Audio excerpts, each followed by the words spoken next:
Alright, hello everybody. Today we are going to be taking notes on rate and unit rate. We're going to kind of group these together just because they're all very similar. So just going through a couple definitions first. So a rate is simply a ratio comparing two different units.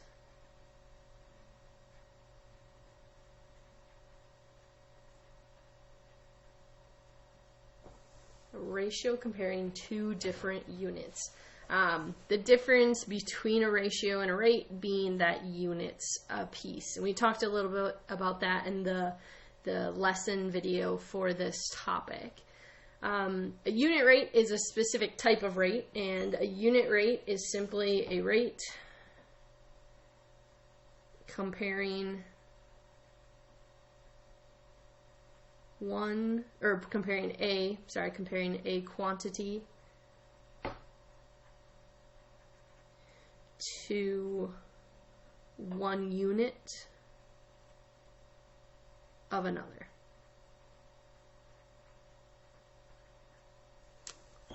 So it's comparing a quantity, okay?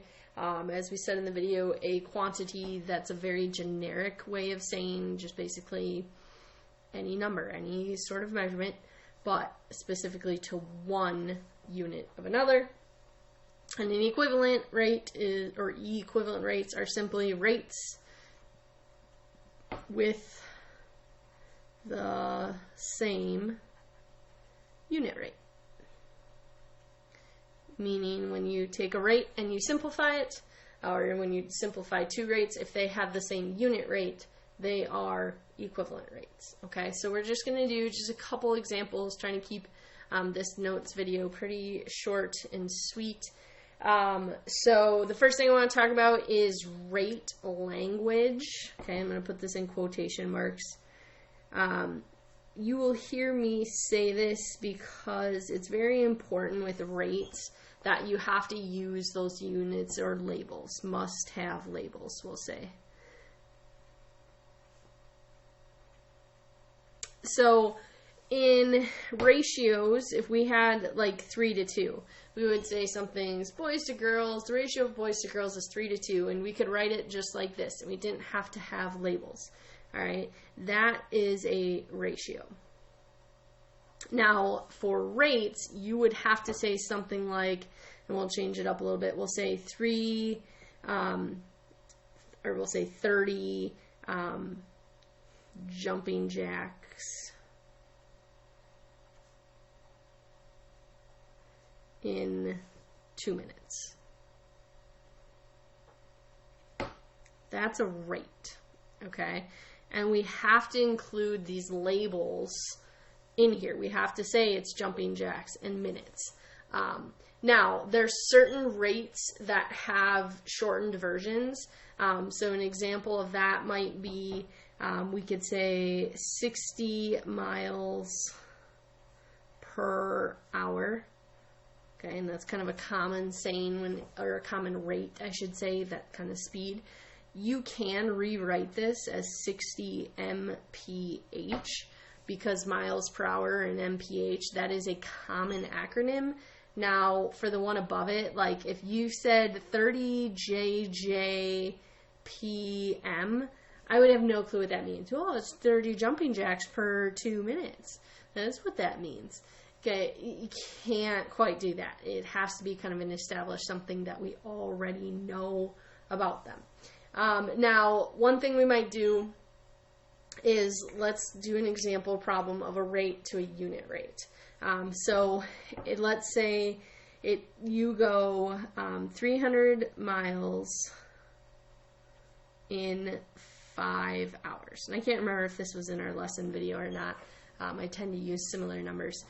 So what I like to do is I like to take this rate and I'm going to write it in kind of that fraction form. This is a much easier form, I feel, to work with. I always will start with my labels. As I'm working through, I might leave them off and then bring them back at the end. But it's very helpful because this is an organization method, to remember, okay, well, which number was miles and which number was hours. That is a rate. Okay, so I'll write this one. Okay, at 300 miles in 5 hours, that's a rate. But when we take it to a unit rate, we're going to find how far in 1 hour. Now, the reason we're going to do the hours as one instead of the miles, often that's just what we do with time. But also, since we have 5 hours in our denominator, a unit rate always wants the denominator to be 1. So to go from 5 hours to 1 hour, we're simply dividing by 5. And then we follow that ultimate rule of math. What we do to one, we do to the other. And 30 divided by 5 is 60. So that's how we get that 60 miles per hour. And then I would rewrite this out in good rate language now, but for this one, I can put MPH, or you could just write out 60 miles per hour. Okay. So that would be, these would be our final answers, or one of them. You wouldn't have to write both.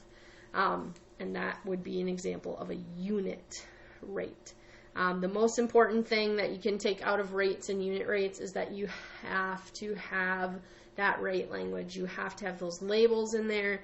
You cannot just tell me 60, because I'll come back at you with 60 what? Well, what does 60 mean? What is it? And it's not a rate if we don't have those two units, because that's a big part of our initial definition, is it's comparing two different units. So we have to be able to see both of those. So that's it for our notes on rate and unit rate. Feel free to pause this video and finish writing it down, or maybe snap a screenshot so that you can save it for later.